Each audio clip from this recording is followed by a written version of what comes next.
પંડાલમાં અલ્પેશ કથિરિયા અને આયોજકો વચ્ચે બવાલના મામલે સુખદ સમાધાન થયું છે। સુદામા કા રાજાના આયોજક વિપુલ દેસાઈએ કહ્યું કે સ્ટેજ પર સન્માન ન મળવાના કારણે મનદુખ થયું હતું અને જે તે સમયે અમારા વચ્ચે સમાધાન થઈ ગયું હતું। તો એસીપી ડી.એસ. પટેલનું નિવેદન, લો એન્ડ ઓર્ડર સાચવી રાખવા પોલીસે બળપ્રયોગ કરવો પડ્યો હતો।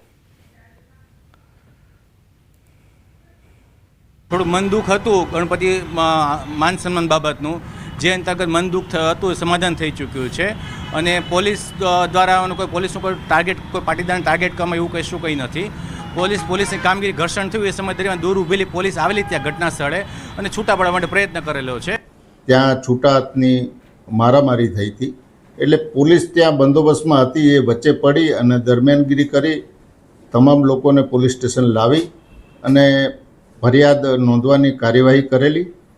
એ દરમિયાનમાં સમાજના આગેવાનો આવી વચ્ચે પડી અને પછી અંદરો અંદર બંને પક્ષોને સુખદ સમાધાન થયેલું।